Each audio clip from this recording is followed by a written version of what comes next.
see it.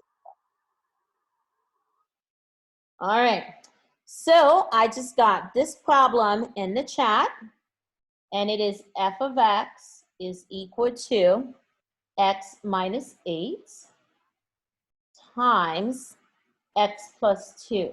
Now, what is this problem asking you to do? What is it asking you to find? The vertex. Okay, very good. By the way, guys, Amber was right. Amber said the graph of a parabola is, the graph of a quadratic is called a parabola. Very good, Amber. All right, so guys, here's a question somebody has. What is the vertex of this equation right here, guys? The way this equation is given to you, it would be very difficult to find the vertex without doing some work first. So in order for you to be able to find the vertex, you first have to multiply these two binomials together. In other words, guys, you're going to have to FOIL. Do you guys remember how to FOIL?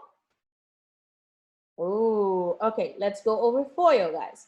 When we're multiplying two binomials together, one of the acronyms we use to multiply two binomials is FOIL.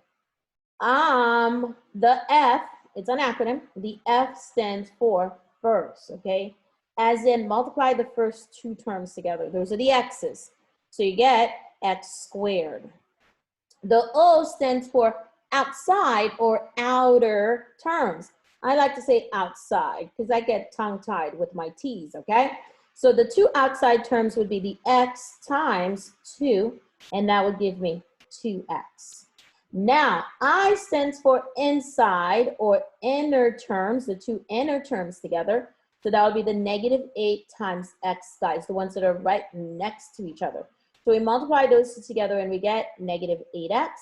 And then last but not least, we're going to take the negative 8 multiplied by 2, okay? That's what the L stands for, last. So when we multiply negative 8 times 2, we get negative 16. So now, if you notice carefully, guys, these two can be combined together. So when you combine them together, you end up with x squared minus 6x minus 16, okay?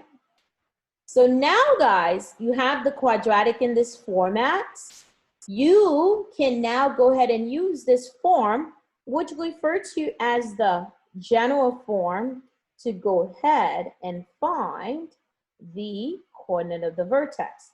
Now, how do we find the coordinate of the vertex? We talked about it earlier.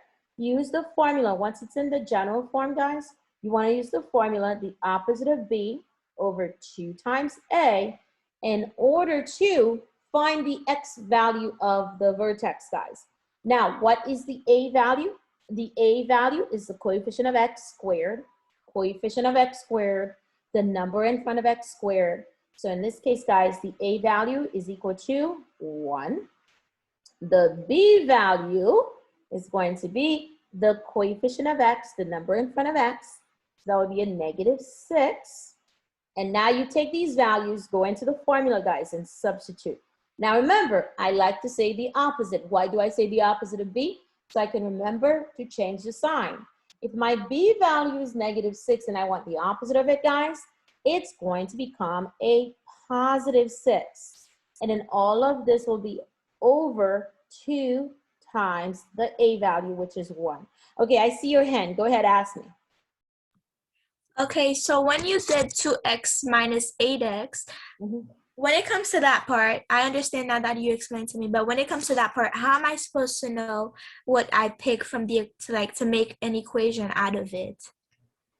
Well, it's already an equation. It's still the same equation. The difference is you're looking at different forms of the equation, okay? You're looking at different forms. So because the original problem, the way they gave it to you, it's hard to tell what is A, what is B. So you go ahead and change the form so you can actually see A and you can actually see the B value. You see what I'm saying? Yes. And then through the multiplication process, you end up with these like terms over here, which needed to be combined together because they're alike, okay? So you combine them together to get that negative 6x. Once you have it in this form where f of x equals to x squared minus 6x minus 16, you can easily say, oh, okay, I can see my a now. A is the number in front of x squared, that's 1. And I can also see my b. B is the number in front of x. So that's going to be my -6.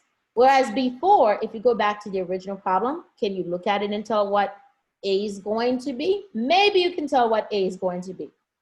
But can you tell what b is? That's hard to tell. So then you change the form so you can actually see the a and the b value. Okay, but I'm kind of confused. There's one point that I'm still confused about that part. So how did you find out b is -6? Oh, good question. All right. So let me go ahead and erase part of this because I need to go over form with you then, okay? Okay, thank you. All right. So when we're looking at a quadratic sugar plum, okay? And everybody needs to hear this part right here. Listen up carefully. When you're looking at a quadratic, guys, the quadratic equation form is this, guys. It is f of x is equal to ax squared plus bx plus c. You know what? I need to erase some more of this. Hold on a second. Let me erase part of this. Oops. Okay, let's erase this part too. Okay. So now, plus bx plus c. That is what you call the general format of a quadratic. So once you have it in the general form, you notice x squared has the a in front of it. A sometimes is referred to as the leading coefficient, okay? And so for these problems, I'm running out of room here. I can't write the entire thing, okay? So it's all about the form, sugar plum. So once you know what the quadratic form looks like, ax squared plus bx plus c, and so when you go to your equation, you could say, okay, 2 is where the b should be. Wait a minute, I'm looking at the wrong thing. Hold on a second, back up. I should be looking at this one. -6 is where the b should be. -16 is where the c should be. So that means that c is -16, b is -6, and then a is where the 1 is at. So that's why we say a is 1, b is -6, and sometimes you do have to worry about the c value as well, okay? So it's all about the form of the quadratic equation. That's okay. All right?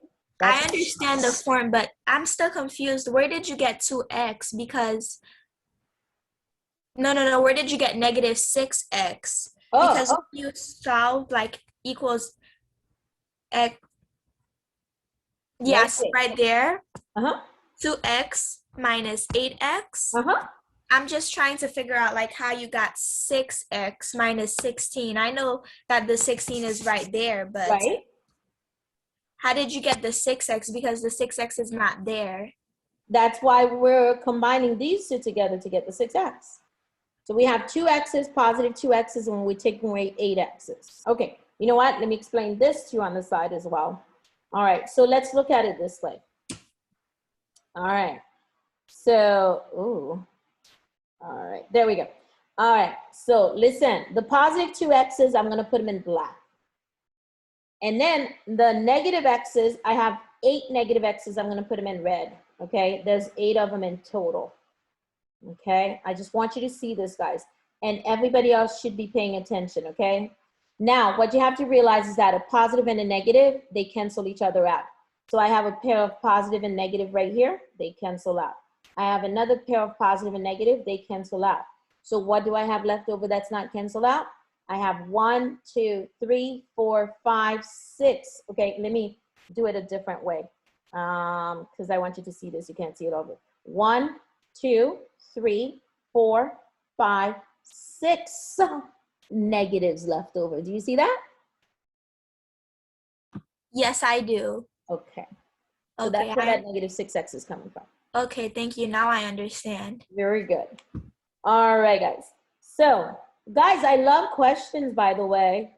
I know you guys don't have me as a teacher, but that's one of the things I tell my students all the time. I love questions. It's better to ask the questions than not to ask the questions. Because sometimes, guys, asking the questions, you come to find out somebody else needed that question too. So guys, keep asking your questions. I love questions. All right. So then my question to you, Sugar Plum, is this. Are you okay with the part at the bottom where we're trying to figure out the coordinate of the vertex? Yes, I totally understand that part. Oh, okay. So you were just stuck on how we came up with this part right here, the 6x. Yes, I didn't know like how to get that part at all until you taught me Okay. right now. Okay. But now like I understand how to do it. Okay. But when it comes to negative b over 2a, I know how to do that part too. Okay, very good, very good. Now, if you are still having issues with negative b over 2a, guys, okay, pay attention. I'm still going to go over it, all right? So let me finish this up by saying this, guys. When you simplify this, you get 6 over 2. 6 over 2 reduces to 3. So 3 is the x value of the vertex, okay? That's the x value of the vertex. Now, additionally, guys, because you're looking at a coordinate point, in order to have a coordinate point, you need to have an x value, you need to have a y value. Once you find the x value of the vertex, you need to go back, guys, go back and find the y value of the vertex. How do you find it? Remember, f of x is the same thing as y. So all we do is go back into the equation, guys, just plug in 3 for every x. We know what x is, so just go back in. Substitute 3 in for every x. Plug in 3 for each x. Wherever you see x, plug in 3 for it, guys. And then work it out. 3 squared is 9. 6 times 3 is 18. And then, guys, 9 minus 18 is negative 9. Negative 9 minus 16 gives you negative 25. And, guys, there's the coordinate of the vertex right there. Okay? 3 comma negative 25. But wait, there's more, guys. We're not done because we're talking about quadratics. There's a lot of components to these quadratics. So here's a few more components that you guys need to be aware of, okay? Now that you have the vertex, okay? Guys, here comes the big question. Here comes the big question. And the question is this, guys. What is the axis of symmetry? Remember, the axis of symmetry is an equation. What is the axis of symmetry for this one? X equals to what? You guys drop that in the chat. What's the axis of symmetry, everybody? X equals to, don't be bashful, guys. You can do this. We talked about this before, okay? And I know you discussed that in class. Ooh, Rayana, I see you, Rayana. Anybody else? Rayana even gave me an equation. I like it, Rayana. Nice. It is an equation, guys, because it represents a vertical line, imaginary vertical line through the graph, the middle of the graph. Okay, so just to recap, guys. By the way, guys, if we were to graph this parabola, would the parabola open up or would it open down? If we were to graph this, would it open up or would it open down? Very good, Rihanna. Rihanna's answering all the questions. What about the rest of you guys? Come on now, guys. Okay, so let's recap, guys. First and foremost, if we're to go ahead and graph this, guys, the graph, okay, I see you. The graph for this one is going to open up. Yes, Zach, I see you, Zach, okay? How do we know if the graph is going to open up or if it's going to open down? You look at your x squared, guys, okay? You're supposed to look at the coefficient of the x squared. If the coefficient of the x squared is positive, let me write this down for you guys, okay? If x squared is positive, it opens up. If x squared is negative, it opens down. So guys, in the case of this one, x squared is positive. So yes, this one is going to open up. Now, the other question I asked you guys was, what is the axis of symmetry? Let me tell you, okay, when you graph this parabola, it's going to open up, guys. The vertex is going to be down here, all right? The axis of symmetry goes straight through the middle of the graph, intersects the graph at the vertex. So it shares the same x value. Hey, let me say that. Rayana, you stop it, Rayana. You already got the correct answer, young lady. Now stop it. Okay? So guys, it's a vertical line. The vertical lines, they intersect the x-axis. So therefore, when you write the equation of the axis of symmetry, it has to be in the form of x equals to. Now that vertical line goes straight through the middle of the graph, intersects the graph at the vertex. So it shares the same x value with the vertex. So yes, Brianna, the equation is x equals to 3 for the axis of symmetry. And guys, those are some of the questions you are going to see on the EOC, all right? They will ask you, what is the equation of the axis of symmetry? Not value, but equation, okay? Now, any questions on this one? Guys, I like questions. Ask me questions, okay? If you don't understand. I have one question. Yes. So the axis of symmetry is 3 because the x is 3 and the y is negative 25, right? Okay, the axis of symmetry is x equals to 3 because it has to go straight through the middle of the graph, intersects the graph at the vertex. And so since it's a vertical line, if you were to draw a vertical line intersects which axis? The x-axis. So you take the x part of the vertex, which means, sugar plums, if they just give you the equation and they say, oh, what's the axis of symmetry? And they don't give you the vertex, you don't find the vertex, you can actually use this formula right here, the same formula, to find the axis of symmetry. Yeah, the same formula, because that's how we found the x value of the vertex. So we use the same formula to find the axis of symmetry. How do you tell which function is quadratic? Oh, good question. All right. So a quadratic function is a second degree function. Now, what's a second degree? How do you tell what the degree is? The degree has to do with the power. So in the case of a quadratic function, the highest power is 2. So if you're looking at the equation at the top, okay, the equation at the top, ax squared plus bx plus c, because we have that power in there, right there, x squared, because of that x squared, it's telling you that it is a quadratic.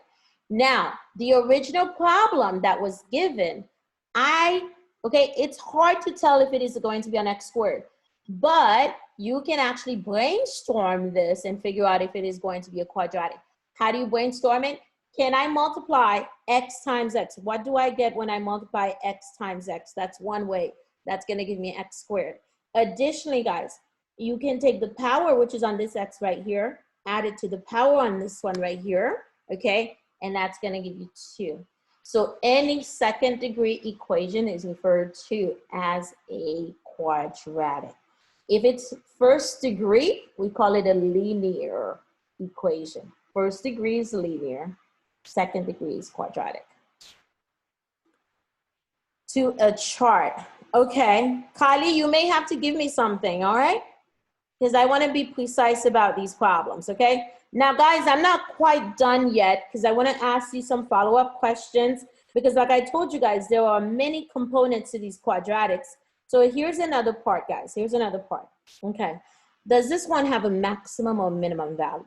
Does it have a max or minimum value? Drop it in the chat, guys. If I had this quadratic and they asked me to determine if it's going to have a min or maximum, which one would it be, guys? Would it be a maximum value or minimum value? Maximum or minimum? All right. So guys, on this one, I have a few people. Let me see. I think 2 or 3 of you answered. 2 of you answered. One of you said max, one of you said min. Guys, listen carefully, okay? In order to determine if you have a max or min value, let's think, guys. Think. Okay? Maximum has to do with the highest point. Minimum has to do with the lowest point. Can you guys see me? Can you guys see me? Yes, I can see you. Okay, perfect. Okay, so I'm doing all these hand gestures, so I want to make sure you guys can see me. You know what? Let me go ahead and turn my screen on right here. Hold on a sec. No, I'm saying you, somebody else. Okay. All right. So guys, maximum is the highest point. Minimum is the lowest point. Let's put it this way. The maximum is at a peak. The minimum is at a valley. Okay. And the max or the min always occurs at the vertex. The max, the min occurs at the vertex of the graph, guys. So if the vertex is up here, you have a maximum. If the vertex is down at the valley, then you have a minimum. So in the case of this one, guys, where's the vertex at? Look, the vertex is in a valley. So since it's in a valley, yes, Kimanda, it is going to be a minimum value. Now, additionally, guys, they might ask you, what is the minimum value? If they ask you for the minimum value is the y value at the vertex. So the minimum on this one, the lowest y value on the graph is -25, the minimum value. Any questions, guys? All right, I'm saying a whole lot, guys. One more thing. What is the range? I think you guys are good with domain. It's the range you're having an issue with, guys, okay? Now, last week, I think it was on the Wednesday group, I had somebody in there who was really advanced, and she was giving me the range and interval notation. I don't even need all of that from you guys. I want you to tell me what the range of this parabola is going to be. What's the range of the quadratic? Do you guys know what the range is? Oh, look at you, Rihanna. Rihanna, you on fire tonight. I see you. Okay, Rihanna. Rihanna's like, I got this. Okay, anybody else? All right, guys. So let's talk about the range then, because Rihanna's the only one who's responding to this one. Okay. First of all, since we have some new people in here, what's the domain for this one, guys? What's the domain? You can turn on your, go ahead. All real numbers? Yes, absolutely. Domain is easy.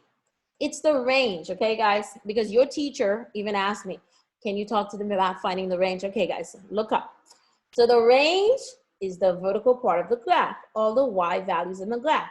The lowest y value up to the largest possible y value on the graph. So in the case of this problem right here, guys, the lowest y value on the graph is where? At the vertex. And then what happens with the graph? After the lowest y value, the graph keeps moving up in the positive direction towards what value, guys? What does it go up to? Anybody? I'm gonna write it down for you. -25? No, -25 is the lowest y value, okay? Because that's the minimum on the graph. And then everything else is above the -25. Everything else is greater than the -25. Because remember, we're talking about the y value. So basically, the -25 is the lowest value on the graph. And so everything else must be greater than or equal to the -25. And so the graph, guys, goes from -25 all the way up to positive infinity, vertically, okay? So the lowest y value is at -25, and everything else is greater than the -25. That's how you write it. Now, later on, when you guys get into the upper level math classes, like the ones that I teach, we have to write them in interval notation. So this one in interval notation would look like this. I don't know if your teacher has mentioned this to you. This is called interval notation, okay? So that's another way to express that. How do you find the range? Okay, very good, Rihanna. All right. How do you find the range? Guys, listen, the range has to do with the y values, okay? The y values of the graph, the y's, okay? The vertical part of the graph, the lowest y value on the graph, up to the largest y value, okay? So in the case of this problem, guys, since the lowest y value is at the vertex, which is at -25, because we're looking at the y values, Everything else has to be greater than, larger than, more than, above the negative 25. Yeah. Yeah, the y value is the min. The y value of the vertex is the min, okay? And that is also the lowest y value on the graph, and everything else is greater than or bigger than the negative 25. Just the y. Okay? I have a question for the range. Uh-huh. How do you know if it's greater than or equal to or less than or equal to? Because, once again, remember, the smallest y value is at the vertex right here at negative 25, and everything else is above that negative 25. So everything else above negative 25 has to be bigger than, because it's above it. Okay, so because the lowest point is negative 25, you would put y equals greater than or equal to negative 25. Yes. Okay. Because that's the negative 25 is the smallest number that's ever going to be on this graph. So everything else has to be bigger than, greater than negative 25. Okay, thank you. Everything else is above negative 25. Good, good, good. All right, anybody else, guys? I love the questions, guys. Keep them coming. Someone said I should do a table. Kylie said I should do a table or chart. Kylie, do you have something in mind? You want to explain it to me? You want to turn on your mic and explain it to me?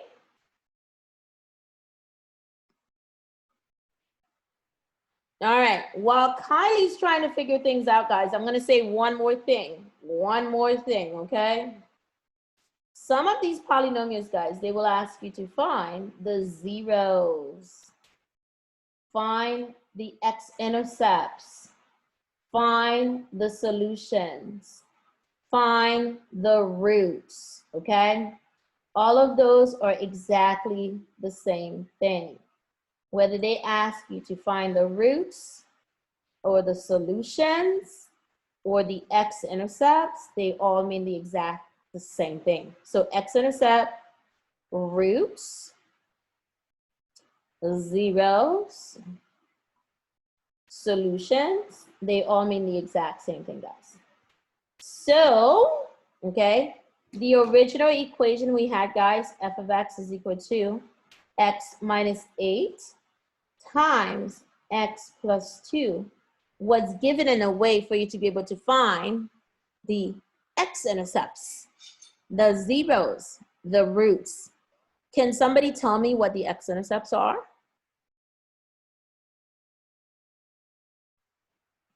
Anybody? Uh-oh. Can I take a guess? Yes, absolutely. Negative 8 and 2. You are almost there. Look at Rihanna jumping on the question. Rihanna's like, I got it. I got this. Okay. You are very close, Sugar Plum. Very, very close. Okay. So guys, because the problem is given to you in factored form, this is factored form. Okay. And so all you have to do is eyeball this and figure out the x-intercepts. And there are 2 of them. And all you have to do is ask yourself this question: what number minus 8 will make that parenthesis 0? What number can I plug in for x, substitute for x, minus 8, that will make that parenthesis equal to 0? What's that number? 8. Same thing with the second one. What number plus 2 will make that parentheses equal out to 0? What number plus 2 will make that parentheses equal out to 0? So this one will be negative 2. So there's your zeros, roots, or x-intercepts. Okay? Any questions on this one, guys? No? Okay. You guys seem like you're a little shocked. You're not sure what to say. You're not sure what to do. Ask me a question, guys, if you're not sure. We're good? Okay, so then let me ask you one final question. Here's one final question, guys. And now one final question is this, guys. What is the y-intercept? If we were to graph this problem, where would the graph intersect the y-axis at? What would be the y-intercept? Anybody, somebody, what's the y-intercept? Drop it in the chat, guys. What's the y-intercept? Kimanda, come on now, Kimanda. I wouldn't ask you for the same thing again, Kimanda, okay? Oh, I see you, Zach. Oh, I see you. Moijan, I see you. Come on, guys, what's the y-intercept? How do you find the y-intercept? That's the question you have to ask yourself, guys. How do I find the y-intercept? No. How do I find the y-intercept? And guys, it is so easy. All you have to do is go into your equation. Substitute 0 for x. Plug in, no, come on, that, you got to plug in 0 for every x in that equation. Now, it doesn't matter, guys, which equation you use to find the y-intercept. Just go to either the first equation, the first form of the equation, or the second form of the equation, and plug in 0 for x, and then work out the problem. So guys, if I were to go to the first one, and I plug in 0 for x, I would get y equals to 0 minus 8 times 0 plus 2, which gives me negative 8 times 2. So that would give me negative 16.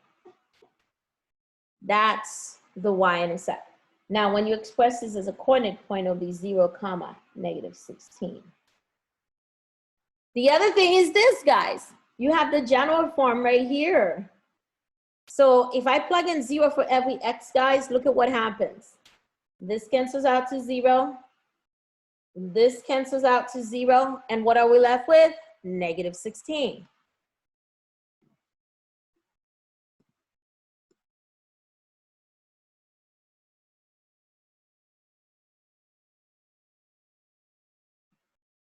Guys, what do you think? Any questions?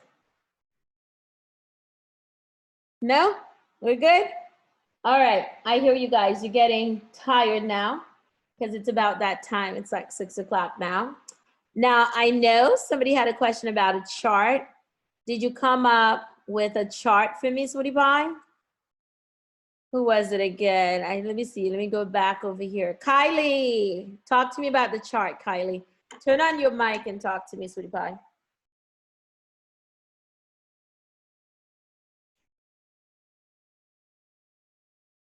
Nothing, Kylie? I don't know how to explain it.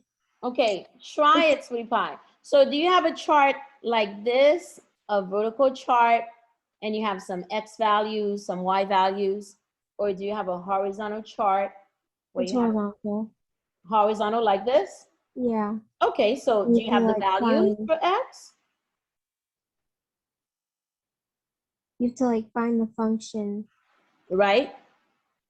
So give me the values. What? Do you have the numbers? It goes from like 1 to 5 at the top, and then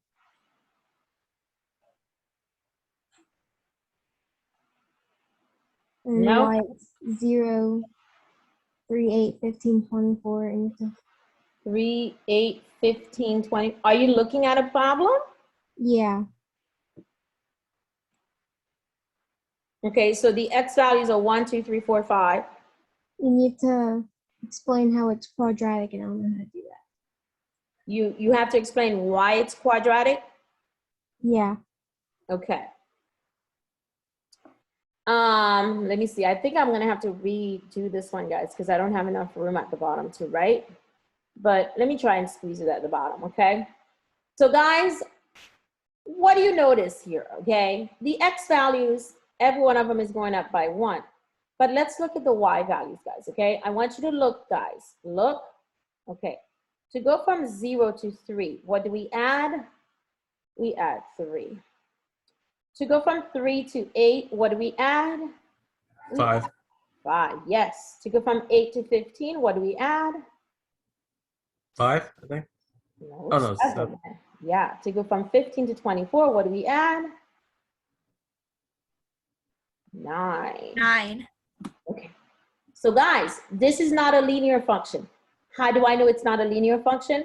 Because these values I'm adding over here, 3, 5, 7, 9, they're not constant. They're not exactly the same. If it was a linear function, the 3, 5, 7, and 9 would be the exact same number every time. So what about the fact that each number that adds by go up by 2, like 3 plus 5, 5 plus 7, 7 plus 9. Aha. That's what I was heading to next. Yes, you're absolutely right. You're ahead of the game. Okay. But guys, if you look at the difference between 3 and 5, that's 2. Between 5 and 7, that's 2. Between 7 and 9, that's also 2. So in order for it to become linear, I had to do it how many times? 2 times. I had to do it twice. I had to find the difference, okay? The change in the y values twice in order for me to find the linear portion. So when you're doing it twice like that, guys, that's indicating you have a quadratic. If you do it the first time, okay, and you got the same value, 2, 2, 2, 2, that means it's linear. But if you get a different value every time, guys, that means that it's quadratic, okay? And so, I'm trying to squeeze quadratic in here, I can't, okay? And so that's how, if you're given a chart, guys, you know it's a quadratic function, yeah, okay? So what else did you want me to do about this one, Sweetie Pie? I know you said you want to know how can you tell from a graph that it's a quadratic. Well, what else did you want to know? Was that it?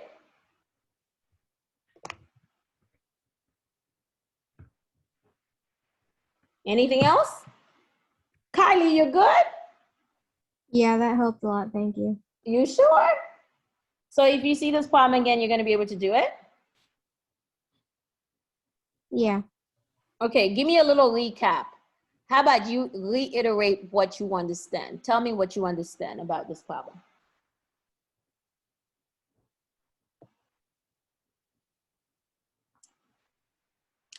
Come on, Sugar Plum, you can do it. Just try your best. That's all I want you to do. Try your best, okay?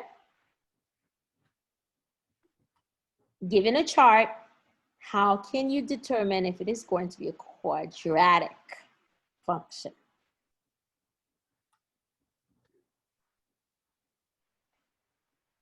Because of the numbers at the bottom, the Okay. y column. What about the numbers?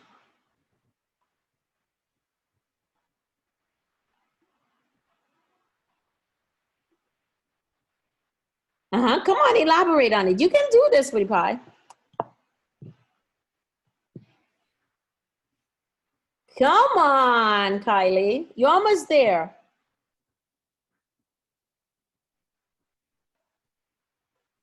Kylie's like, I don't want to do this. Go I ahead. don't want to do this.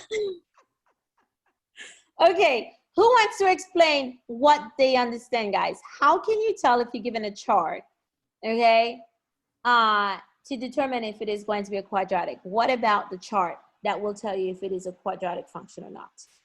Can I try to explain? Absolutely. Okay, so at the end of the chart, when you after you you ask yourself, okay, what's in between 2 and 5? What's the difference between 2 and 5? And it's 2. And you do the same thing. What's the difference between 5 and 7? It's 2, and 7 and 9, it's 2. That's how I would find out if it's quadratic or not. Okay, very good. Anybody else want to give it a try? Himanda says, let me read what Himanda is saying in the chart, in the chat. Himanda is saying the y value is increasing, decreasing by the same value every time. The y value is increasing or decreasing by the same value every time. Himanda, I see what you're trying to say, But if you go in there the first time, Kimanda, it doesn't increase or decrease by the same value every time. It's the change, okay? Right here, let me go ahead and do it vertically this time. 2, 3, 4, 5. And then over here, we've got 0, 3, 8, 15, and 24, okay?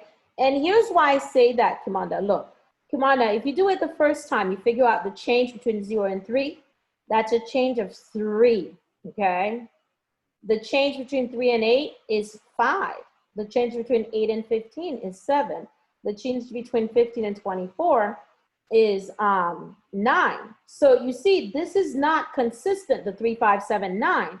However, Zach, I see what you're saying. So you're saying the change is not consistent.